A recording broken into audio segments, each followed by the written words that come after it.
일부 피해자 측에서는요, 오늘 정부 발표에 강하게 반발하고 있고요. 한일 역사 정의 평화 행동 등 정부의 공식 해법 발표로 한일 관계 최대 쟁점이었던 일제 강제징용 피해배상 문제는 민주당의 반성과 혁신이 필요하다고 주장하면서 이 대표의 결단을 촉구했는데요. 먼저 박 전 위원장의 목소리부터 듣고 오겠습니다. 박지원 전 위원장은 이 대표의 사퇴를 요구하진 않는다면서 지금은 이 대표가 사퇴하느냐 마느냐가 아니라 당이 개혁하느냐 마느냐가 중요하다고 말했습니다. 최고위원은 정의당과의 합의가 중요하며 정의당, 민주당 이렇게 당을 구분할 문제가 아니다. 추천도 자유롭게 했으면 좋겠다고 부연 설명을 했습니다. 원내대표는 박홍근 원내대표와 만나기 전에 주호영 국민의힘 원내대표를 찾아가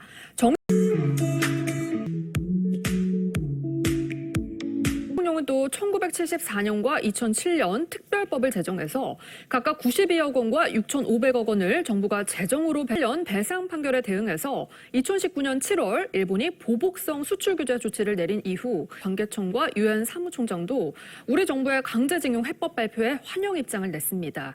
이후 대외 민주당 역시 비판 수위를 높이고 있습니다. 박홍근 원내대표는 오늘 오전 원내대책회의를 통해서 정부 당시 과반 여당이던 민주당이 양할머니 같은 근로정신대 피해자를 국가의 지원 대상으로 지정하고 의원은 어제 한 라디오 인터뷰에서 이재명 대표가 보다 적극적으로 강성 당원들의 잘못된 행동을 바로 잡아야 할 뿐만이 아니라 친명계 의원들의 과도한 공격, 김기현 후보가 친윤 성향 표심 다지기에 주력한 반면에 안철수 후보는 선거정 막판 변수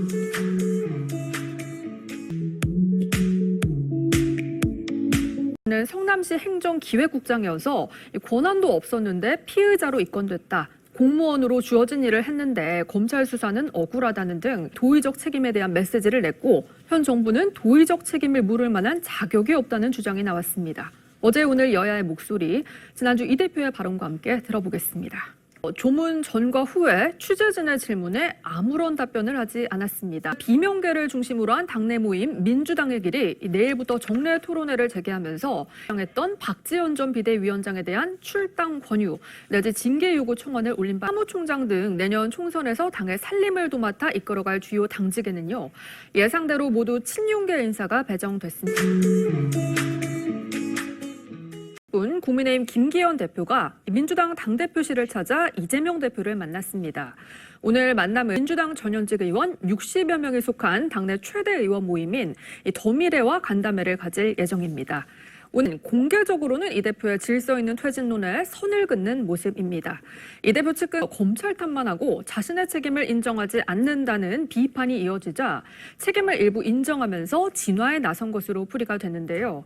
번복한 게 아니라 사실을 바로잡아가는 과정이었다면서 거짓 진술을 하는데 양심의 가책을 느껴 쌍방울 얘기를 좀 하겠다고 운을 뗐다고 합니다. 어제 제 본부장은요, 이 대표의 기자회견 직후 공개적으로 이 대표를 비판하고 나서기도 했습니다. 당시 유 전 본부장의 목소리도 들어보겠습니다. 에 따르면요, 윤 대통령의 내일 첫 일정은 오찬을 겸한 동포 간담회입니다.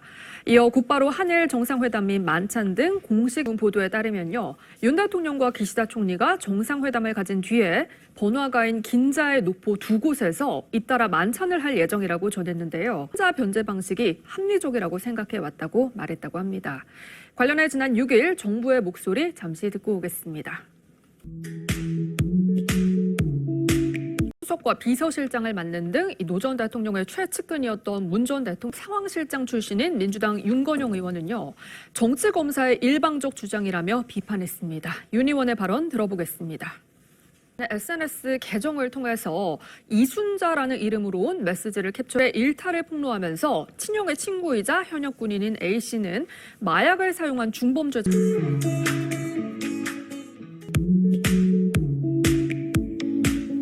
주말 내내 이어진 여야의 공방은 오늘도 계속되고 있는 상황입니다.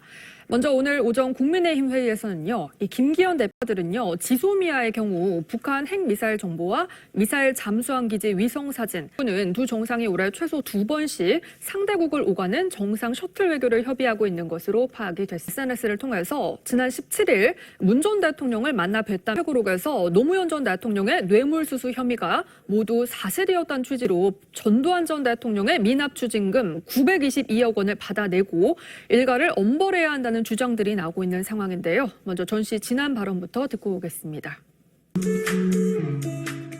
구려 외교 비판에 대해서 우리 사회엔 이 배타적 민족주의와 반의를 외치면서 정치적 이표가 기소될 경우 즉시 당무위를 열고 예외 조항을 적용하는 방침을 세운 것으로 받게 되는 재판만 2가지가 되고요.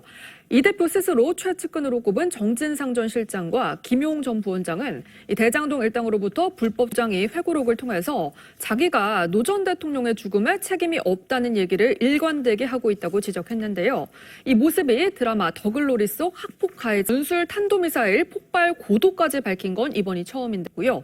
당의 단합과 통합을 위해 함께 노력하자고 뜻을 모았다고 합니다. 관련해 어제 간담회 관련 영상 보고 오겠습니다.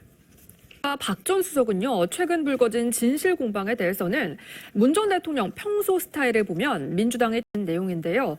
연합뉴스에 따르면 윤 대통령은 일본 야당이 한일 관계와 관련해선 기시다 총리가 윤 대통령에게 방출시설 공사가 끝나면 대표는 법정에서 진실을 가리기 위해 최선을 다하겠다 이런 말도 했는데요.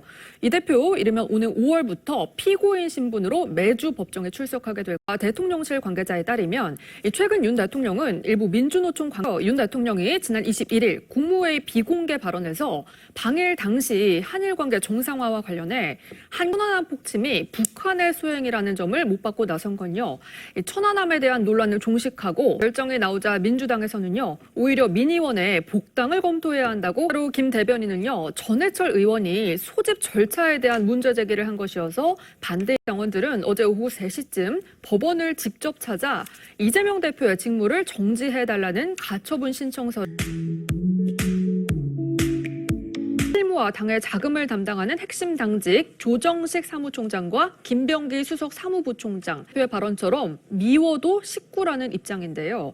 지난주 박용진 의원의 목소리와 오늘 우원식 의원의 이야기 함께 들어보겠습니다.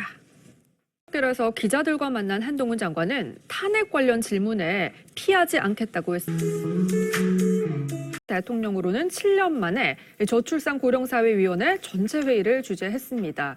이 회의에서처럼 여당은 왜곡된 일본 교과서와 한일 정상회담은 관련이 없는 문제라며 선을 긋고 있지만요. 야당은 정부 책임 측은 오늘 재판에서도 공소사실 전체를 무죄로 본다면서 김만배 씨 428억 약속 혐의 등이 검찰이 만들어낸 허상이라고 정면으로 반박했다고 하는데요. 특히 정전실 1년 2월 유동규 전 본부장의 사무실에 들렀다가 김 전 부원장이 유 전 본부장을 어제 열린 이화영 전 부지사 재판에 이 전 부지사 측 증인으로 출석한 북한 문제 전문가 강영식 전 장으로서는 정치적 험지를 방문했는데요. 이 대표는 지원 유세에서 정부 여당의 대일 구룡 외교를 주장하면서 심판론에 힘을 실어달라고 호소했습니다. 듣고 오겠습니다. 저라도 먼저 사과를 드리는 거라고 설명하기도 했는데요. 직접 목소리 듣고 오겠습니다. 대표는 오늘도 앞서 2차례 재판 때와 마찬가지로 오전 최고위 회의에 참석한 뒤에 법정으로 향했는데요. 이 최고위에서는 윤 씨부터 지금까지 고 김문기 전 처장이 하위 직원이었기 때문에 경찰은 이 대표 부모의 산소 훼손 사건과 관련해 국과수의 감정 결과를 발표했습니다. 이 대표 부모의